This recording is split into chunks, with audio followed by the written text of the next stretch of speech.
Hello students, welcome to Buddh vision classes.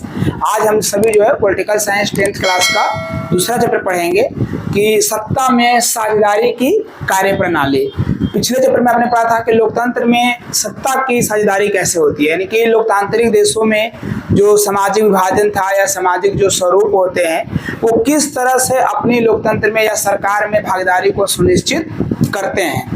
तो हम इस अध्याय में उसका चर्चा नहीं करेंगे, बल्कि इस अध्याय में हम सत्ता में कार्यप्रणाली की चर्चा करेंगे कि जो शासन व्यवस्था होता है वो किस तरीके से चलती है, उनके अंदरों में जो है वो किस तरह से शक्तियों का बंटवारा किया गया है, और जो लोग हैं, जो लोकतांत्रिक देशों में रहने वाले जो लोग हैं, जो आबादी है, वो किस तरह से अपनी सरकार में भागीदारी को सुनिश्चित करती है, या सरकार भी उनको किस तरीके से जो है वो अपने सिस्टम में, अपनी व्यवस्था में भागीदारी को सुनिश्चित करवाते हैं। तो यानी कि इस पूरे चैप्टर में हम जो है वो संघीय व्यवस्था की बात करेंगे, लोकतांत्रिक व्यवस्थाओं की बात करेंगे, लोकतांत्रिक संस्थाओं की बात करेंगे, और सरकार में शक्तियों का बंटवारा या शक्तियों का विभाजन, या कह सकते हैं कि सत्ता का विकेंद्रीकरण की बात करेंगे। सत्ता का विकेंद्रीकरण का मतलब होता है कि the power of the decentralization of the power, यानी कि पावर का हम डिसेंट्रलाइजेशन करेंगे, यानी कि एक व्यक्ति के हाथ में ना रख करके पावर को अलग अलग लोगों में किस तरह से विभाजित किया जाता है, हम इस पूरे अध्याय में इसी की चर्चा किया जाएगा। तो सबसे पहले हम बात करते हैं कि लोकतंत्र में सत्ता की या सत्ता में जो है साझेदारी की कार्यप्रणाली क्या है, कि सत्ता में किस तरह से लोग जो है वो साझेदारी का निभाते हैं या उनकी भूमिका निभाया जाता है। तो जब हम सत्ता की बात करते हैं या सरकार की बात करते हैं, तो हमारे भारत में जो है ना वो सरकार के अंग में मुख्यतः 3 होते हैं। यानी कि हमारे भारत में सरकार की कार्यप्रणाली मुख्यतः 3 अंगों पर निर्भर होती है, यानी कि जो सरकार है वो 3 पार्ट में डिवाइड होती है। उनके अंदर में अलग अलग इंस्टीट्यूशंस होते हैं जो निभाते हैं, उसकी हम चर्चा करेंगे। तो पहला होता है कार्यपालिका, जिसको हम लोग एग्जीक्यूटिव बोलते हैं कि एग्जीक्यूटिव पावर्स। तो कार्यपालिका में कौन होते हैं? अगर भारत की बात की जाए और भारत में सरकार के अंग अगर राष्ट्रीय स्तर की बात की जाए कि राष्ट्रीय स्तर पे जो सरकार के अंग हैं वो किस तरह से होते हैं, तो कार्यपालिका में सबसे पहले आते हैं राष्ट्रपति, उसके बाद आते हैं उपराष्ट्रपति, फिर आते हैं प्रधानमंत्री,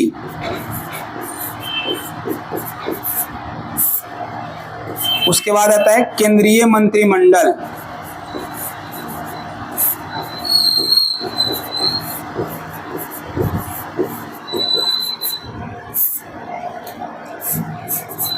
उसके बाद है केंद्रीय समितियां,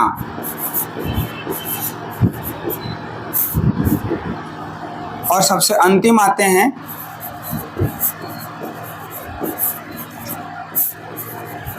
केंद्रीय कर्मचारी। यानी कि यह जो है वो भारत के कार्यप्रणाली में जो कार्यपालिका है, कार्यपालिका का मेन काम क्या होता है? कानून बनाने की, कानून को बनाना, यानी कि किस तरीके से कानून बनाया जाएगा, कौन से विषय में कानून बनाया जाएगा उसकी चर्चा करना। जैसे अगर भारत के प्रधानमंत्री हैं तो अगर उनको लगता है कि हमें कृषि पे कोई कानून बनाना है तो वो कृषि मंत्री को बोलेंगे कि आप इस पे विचार विमर्श करिए। जो कृषि विशेषज्ञ हैं, जो कृषि वैज्ञानिक है, या जो किसान है या किसान संगठन है, तो किसान संगठन भी जो है ना वो कार्यपालिका के एक अंग होते हैं, और किसान संगठन जो है वो सरकार के अंदर में एक अपनी भागीदारी को सुनिश्चित करता है। तो इनका तो काम कार्यपालिका का यह होता है। इसके बाद आता है विधायिका।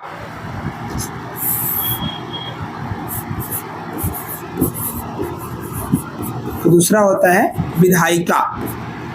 अब विधायिका में अंग आते हैं राष्ट्रपति, उसके बाद आता है राज्यसभा, फिर आता है लोकसभा,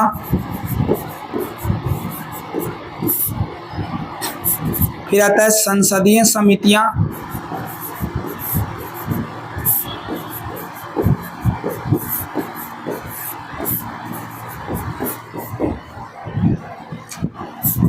उसके बाद आते हैं अन्य संगठनों।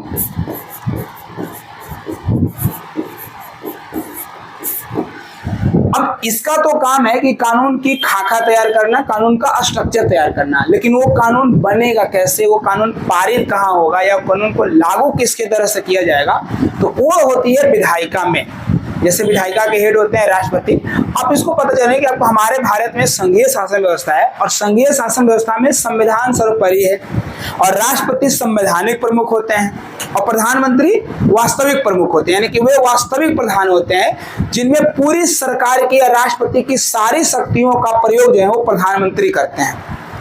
तो ये हुआ कि कार्यपालिका का भी हेड जो होता है, अगर वास्तविक हेड की बात की जाए तो प्रधानमंत्री होते हैं और विधायिका में राष्ट्रपति होते हैं। क्योंकि जब संसद में कोई कानून पारित होता है, जैसे लोकसभा और राज्यसभा जो है, तो हमारी संसद के अंग हैं, या कह सकते हैं कि ये संसद के सदन हैं, या जो है संसद के सदन है। तो इसी सदनों में से जो है वो लोकसभा में राज्यसभा में कानूनों को पारित किया जाता है, यानी कि कानूनों को लागू किया जाता है। तो उसमें चर्चा होती है, विमर्श होते हैं, बहसें होती हैं, भाषण होता है और उसके बाद वोटिंग के द्वारा कोई भी कानून क्या किया जाता है, पारित किया जाता है। तो इसमें भी कई लोग होते हैं। राष्ट्रपति के पास अंतिम जाता है, वो उनके पास सिग्नेचर करने के लिए कह सकते हैं कि अध्यादेश जो उनके नोटिफिकेशन है उसको जारी करने के लिए, अधिसूचना को जारी करने के लिए जाता है कि आप इस पे साइन करके और अधिसूचित कर दीजिए कि हाँ ये कानून जो है वो बन चुका है। राज्यसभा है, लोकसभा है, संसदीय समितियां हैं। जैसे कई बार ऐसा होता है कि कोई कानून पे जो ना वो कई पार्टियों में सहमति नहीं बन पाती है कि नहीं इसमें कुछ और सुधार करना चाहिए, तो वैसे मामलों में क्या करती है कि सरकार उस कानून को संसदीय समिति बना करके उनके पास प्रेफर कर देती है।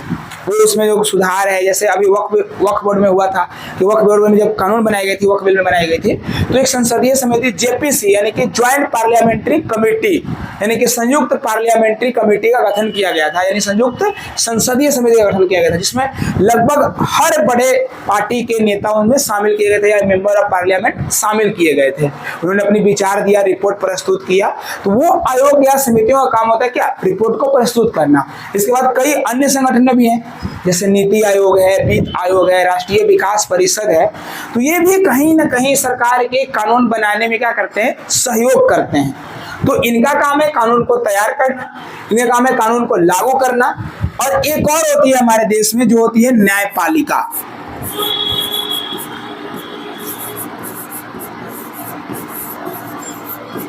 और न्यायपालिका को जो है वो सरकार के नियंत्रण से बाहर रखा जाता है, यानी कि न्यायपालिका हमारे देश में क्या है, स्वतंत्र है। और न्यायपालिका का सबसे बड़ा स्तंभ होता है सर्वोच्च न्यायालय, या उसको कह सकते हैं आप सुप्रीम कोर्ट कह सकते हैं। उसके बाद दूसरे नंबर पे होते हैं उच्च न्यायालय यानी कि हाई कोर्ट। और उच्च न्यायालय जो है वो अलग अलग राज्यों में, अलग अलग केंद्र शासित प्रदेशों में अलग होते हैं। वर्तमान भारत में टोटल 25 हाई कोर्ट है, यानी कि 25 उच्च न्यायालय हैं, जबकि कुछ ऐसे छोटे राज्य हैं जिनको एक ही न्यायालय के क्षेत्राधिकार के अंदर शामिल कर दिया गया है। उसके बाद जब उच्च न्यायालय आता है तो फिर नीचे आते हैं अधीनस्थ न्यायालय यानी कि लोअर कोर्ट।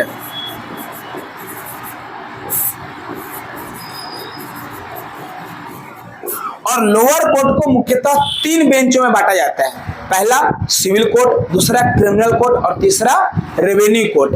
यानी कि जो सिविल मामले हैं उसके लिए दीवानी न्यायालय जाएंगे, जो क्रिमिनल कोर्ट है उसके लिए फौजदारी न्यायालय जाएंगे, और जो पैसे से संबंधित है या टैक्स से संबंधित है या मनी से संबंधित है, रेवेन्यू से संबंधित है, उसके लिए रेवेन्यू कोर्ट में जाई जाती है। यानी कि अधीनस्थ न्यायालय को 3 अलग अलग बेंचों में डिवाइड कर दिया जाता है। उसके बाद आता है ग्राम कचहरी, कि हमारे गांव में जो है ना वो एक ग्राम कचहरी का भी गठन किया जाता है। और उसके बाद आते हैं लोक अदालत। लोक अदालत तो ये हमारे देश की जो सरकार के अंग हैं या जो सरकार की कार्य प्रणाली है वो मुख्यतः 3 भागों में क्या है, वितरित किया गया है। यानी कि हमारे देश में कोई एक व्यक्ति सर्वोपरि नहीं है। प्रधानमंत्री भी उतने ही शक्तिशाली है जितने राष्ट्रपति हैं। क्योंकि प्रधानमंत्री ठीक है कोई कानून को लाते हैं तो उनको पारित करवाने के लिए संसद में जाना होगा, और जब संसद में पारित हो जाएगा तो साइन ही कराने के लिए, हस्ताक्षर करने के लिए राष्ट्रपति के पास जाएगा। और अगर राष्ट्रपति को लगता है कि इस कानून में कुछ नुकसान है तो वो पुनर्विचार याचिका को वापस रिटर्न कर सकते हैं कि इसमें आप सुधार करिए। वो अलग बात है कि संविधान में संशोधन करके राष्ट्रपति की शक्तियों को थोड़ा कम कर दिया गया था, कि वो कोई भी कानून को मुख्यतः 2 बार लौटा सकते हैं। अगर वो तीसरा बार लौटाते हैं तो वह कानून स्वतः ही पारित मान लिया जाता है। लेकिन फिर सुप्रीम कोर्ट है, सर्वोच्च न्यायालय है, जो हर कानून की व्याख्या करता है कि क्या वो कानून संविधान के सम्मत है या नहीं है, नागरिकों के मौलिक अधिकार को नुकसान तो नहीं पहुंचा रहा, उनका हनन तो नहीं कर रहा, उनके जो कर्तव्य हैं, उनके जो मूल्य हैं, उसके कोई बीच में तो नहीं आ रहा। अगर ऐसा सुप्रीम कोर्ट को लगता है तो वो कानून को रद्द भी कर सकती है। जैसे कृषि कानून के फिर आप उन्होंने फैसला लिया था कि कृषि कानून जो है वो भारत के किसानों के पक्ष में नहीं है, सरकार को इसको सुधार करनी चाहिए। वापस सरकार ने अपनी गलती मानते हुए इस कानून को क्या कर लिया था, विड्रॉ कर लिया था, यानी कि वापस ले लिया था। वो संसद में, लोकसभा में बोले थे कि ठीक है मैं इस कानून को वापस लेता हूं, तो वो कानून पारित नहीं हो पाया था, यानी कानून लागू होने के बाद भी उस कानून को क्या कर लिया गया था, विड्रॉ कर लिया गया था। तो ये हमारे देश में सरकार के या सत्ता के कह सकते हो कार्य प्रणाली है कि सत्ता इस प्रकार से कार्य प्रणाली करती है, उनके अंदर के कार्य होते हैं। इसके अलावा सत्ता का विकेंद्रीकरण भी होता है। अब सत्ता के विकेंद्रीकरण का अर्थ क्या होता है, तो वैसी शासन प्रणाली जिसमें अलग अलग स्तरों पे अलग अलग सरकार जो है वो कार्य करती है और पूरे देश की एक सरकार ना होकर के एक सम्मिलित रूप से चलाने के लिए अलग अलग स्तर पे सरकारों का क्या किया जाता है, गठन किया जाता है। तो वो सत्ता का विकेंद्रीकरण होता है। यानी इसका मुख्यतः यह कह सकते हैं आप कि सरकार के अंदर में शक्तियों का बंटवारा किया जाता है, तो उसे हम सत्ता का विकेंद्रीकरण कहते हैं।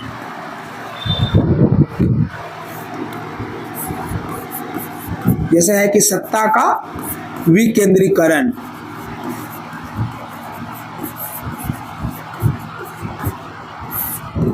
विकेंद्रीकरण का मतलब होता है डिसेंट्रलाइजेशन, यानी कि एक ही सरकार को पूरे सेंटर के स्तर पे कंट्रोल नहीं करना, बल्कि उनके अलग अलग स्तरों पे चीजें करना। जैसे आप अगर संविधान में पढ़ेंगे तो उसमें होता है कि केंद्र और राज्यों के संबंध या नीति निर्धारक तत्व या निर्देशक तत्व है, जो भारत के केंद्र और राज्यों के बीच में कैसा संबंध होगा, कैसे उनके बीच में आपसी संबंध होंगे, उस चीज की बात करता है। और इसी वजह से हमारे भारत में जो है वो अलग अलग स्तर पे अलग अलग सरकारों का गठन किया गया है।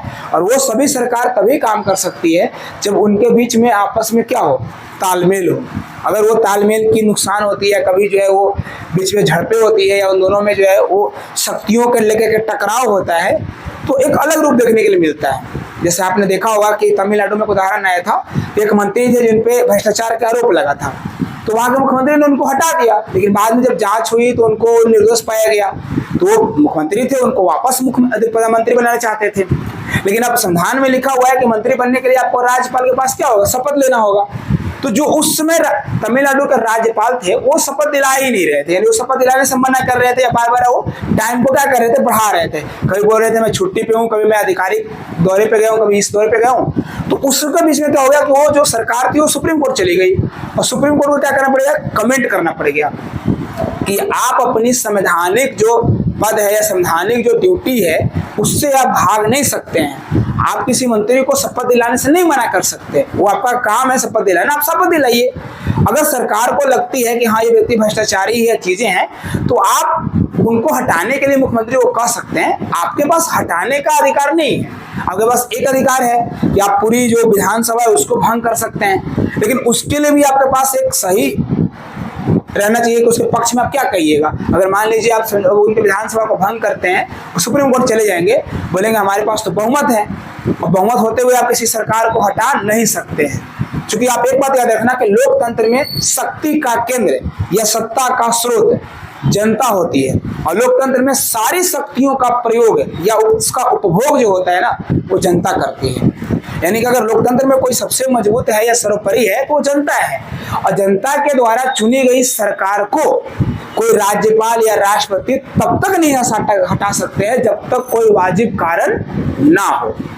तो ये कभी कभी टकराव देखने को मिलता है कि शक्तियों का बंटवारे के बीच में थोड़े कभी कभी झड़पें टकराव सरकारों के बीच में हो जाती हैं, आपसी टकराव हो जाते हैं। इसका एक और उदाहरण भी है कि जब दिल्ली में अरविंद केजरीवाल की सरकार थी तो वहाँ पे एलजी होते थे, उपराज्यपाल, लेफ्टिनेंट गवर्नर, तो उनके बीच में भी कभी कभी वो जो है वो कानूनों को लेकर के, कभी साइनों को लेकर के, कभी शक्तियों का लेकर के टकराव हो जाता था। वहां पे ये समझ में नहीं आता था कि सबसे शक्तिशाली कौन है, उपराज्यपाल है या मुख्यमंत्री है, एक जनता के द्वारा चुनी गई सरकार है या एक राष्ट्रपति के द्वारा नियुक्त व्यक्ति है। तो ये कहीं कहीं जो है वो मतभेद आते हैं। तो इसको हम चर्चा करेंगे कि सत्ता का विकेंद्रीकरण क्या होती है। तो आप कभी वैसी शासन प्रणाली, वैसी शासन प्रणाली जिसके अंतर्गत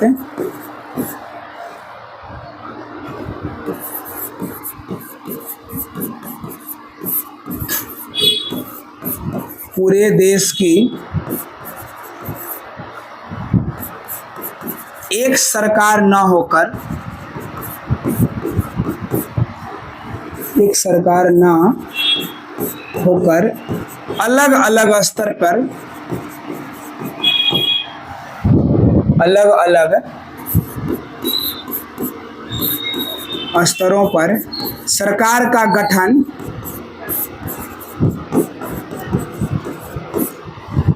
या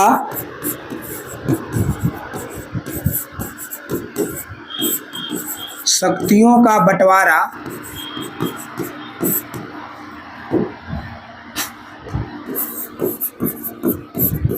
सत्ता का विकेंद्रीकरण कहलाती है।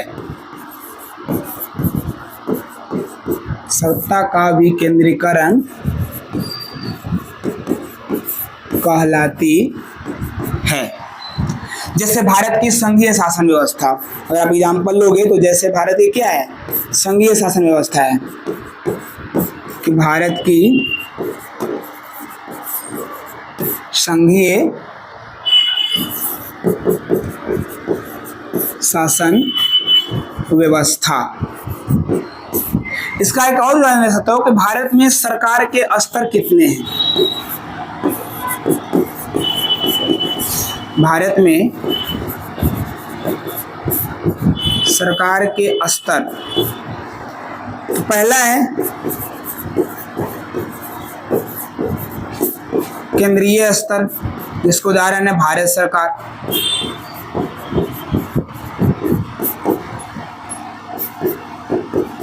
दूसरा है राज्य एवं केंद्र शासित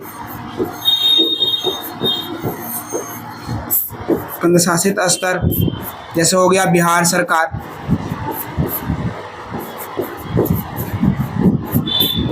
या आप दिल्ली सरकार लिख सकते हो, क्योंकि दिल्ली एक केंद्र शासित प्रदेश है, दिल्ली में भी सरकार है।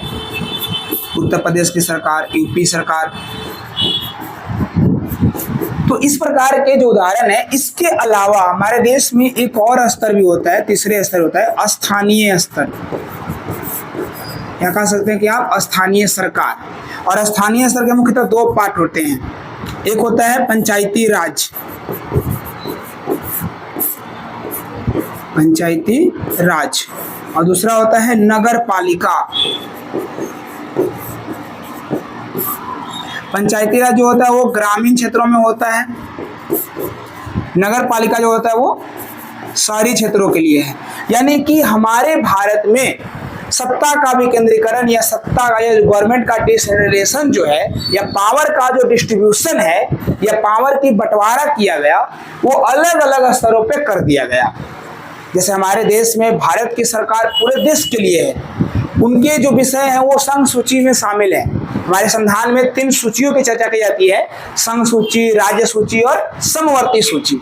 तो जो संघ सूची में शामिल विषय होगा उस पर संविधान या उस पर कानून बनाने का अधिकार या कानून में संशोधन करने का अधिकार संसद के पास होगा या भारत सरकार के पास होगी। और भारत सरकार कौन है? जो संसद में या लोकसभा में बहुमत दल के नेता हैं या बहुमत दल की पार्टी है, वो सरकार चलाएगी। उसी प्रकार से जो राज्य सूची में शामिल विषय हैं उस पे अलग अलग राज्यों में अलग अलग हिसाब से शामिल होता है। तो जो राज्य सूची में शामिल विषय हैं उस पे राज्य सरकार कानून बनाएगी, और जो समवर्ती सूची में शामिल विषय है उस पे राज्य और केंद्र दोनों कानून बना सकते हैं। जैसे अगर बात किया जाए कि भारत में ले लो तो रक्षा मंत्रालय या विदेश मंत्रालय या वित्त मंत्रालय या फिर संचार मंत्रालय, तो ये सारी जो जिम्मेवारियां हैं वो भारत सरकार के अधीन आती है। यानी कि रक्षा से संबंधित, वित्त से संबंधित, पैसे कौन से चलाने हैं, कौन से पैसे खत्म करने हैं, कितने पैसे चलाने हैं, बैंकिंग में क्या सिस्टम में सुधार करना है, कौन सा नया कानून लाना है, दूरसंचार यानी कि टेलीकॉम सेक्टर, यानी कौन सी कंपनियों को जो है वो मोबाइल फोन में सिम या फिर अपना नेटवर्क चलाने के लिए लाइसेंस बेचना है, तो ये सभी से संबंधित कानून भारत सरकार बनाती है। राज्य सरकार में आ जाइए, जैसे जेल, स्थानीय प्रशासन, पुलिस। अब बिहार पुलिस है तो बिहार पुलिस से संबंधित सारे कानून बिहार सरकार बनाएगी, उसमें उत्तर प्रदेश का सरकार का योगदान नहीं है, भारत सरकार का कोई योगदान नहीं है। हाँ, रेलवे में भारत सरकार का योगदान है, क्योंकि रेलवे जो है वो भारत सरकार के अंतर्गत आता है। लेकिन जब समवर्ती सूची की बात करते हैं तो हमारे देश में कुछ ऐसे विषय थे जो राज्य और केंद्र दोनों को दिया गया, जैसे शिक्षा, स्वास्थ्य, पेयजल, आप लोगों के जो जीवन यापन है या फिर भवन निर्माण, तो इनसे संबंधित जो कानून है वो दोनों सरकारें बनाती हैं, भारत की सरकारें बनाती हैं और राज्य की सरकारें बनाती हैं। जैसे अभी हाल ही में जो है 2020 में एनईपी लाई गई थी, न्यू एजुकेशन पॉलिसी, यानी कि नई शिक्षा नीति, जो भारत सरकार ने लागू किया था। तो जब अगर एक बड़े स्तर पे सुधार करना हो, जैसे कभी कभी क्या होता है कि कोई एक ही विषय पे अगर राज्य और केंद्र दोनों को अधिकार है कानून बनाने का, लेकिन जब कानूनों में टकराव होता है, थोड़े से वो कभी मतभेद होते हैं, तो जो संसद के द्वारा बनाई गई कानून होगी वो मान्य होता है, यानी कि वो पूरे भारत में लागू होगा। तो समवर्ती सूची में अगर कभी टकराव का विषय आता है तो वैसा कानून लागू होगा जो संसद के द्वारा लागू किया रहेगा या उस संसद के द्वारा बनाई गई होगी, और राज्य विधानसभाओं के द्वारा बनाई गई कानून को मान्यता नहीं होगा। तो जो एनईपी लाई गई थी वो इसी प्रकार का एक कानून था कि पूरे भारत में उसको लागू किया गया था कि हम पूरे भारत की जो एजुकेशन सिस्टम है, स्ट्रक्चर है, उसको हम बदलाव लाएंगे या सुधार करेंगे। तो ये सत्ता के विकेंद्रीकरण का नियम है, ये सत्ता के विकेंद्रीकरण का चीजें हैं, जैसे भारत की संघीय व्यवस्था और भारत में सरकारों के अलग अलग स्तर, तो भारत सरकार भी है, बिहार सरकार भी है, दिल्ली की सरकार अलग है, उत्तर प्रदेश की सरकार अलग है। इसके अलावा पूरे भारत में तीसरा स्तर भी लाया गया था, स्थानीय स्तर, कि शहरों के लिए नगर पालिका व्यवस्था लाई गई थी और गांव या ग्रामीण क्षेत्रों में जो है वो पंचायती राज व्यवस्था लाई गई थी। इसके अंतर्गत पंचायती राज व्यवस्था के अंतर्गत 3 चीजें होती हैं, जिला परिषद, पंचायत समिति और ग्राम पंचायत। एक ग्राम कचहरी भी होता है, क्योंकि हमारे भारत में बिहार में ग्राम कचहरी भी पाई जाती है, बट ग्राम कचहरी एक न्यायपालिका के तहत होती है, वो सरकार के कार्यपालिका के अंतर्गत नहीं आता बल्कि न्यायपालिका के अंतर्गत आता है। उसी प्रकार से नगर पालिका में जो है वो नगर निगम बड़े शहरों के लिए, उससे मध्यम शहरों के लिए नगर परिषद, और वैसे इलाके जो अभी शहरों में परिवर्तित हो रहे हैं या सब बाजार जो शहरों में बदल रहा है वहां पे नगर पंचायत लाई गई थी। तो इन सभी की चर्चा हम अगले वीडियो में करेंगे कि भारत की संघीय शासन व्यवस्था किस तरह से प्रभावशाली भूमिका निभाता है सत्ता के विकेंद्रीकरण में, और एक डिटेल चर्चा हम पढ़ेंगे बिहार की पंचायती राज और नगर पालिका व्यवस्था से संबंधित। तो उसमें कौन कौन से पद होते हैं, कौन सा चुनाव होता है, किस तरह से उनका कार्य होता है, तो इन सभी की चर्चा आपको अगले वीडियो में किया जाएगा। धन्यवाद, और अच्छा लगे तो लाइक, शेयर एंड कमेंट्स करते रहिए। जय हिंद।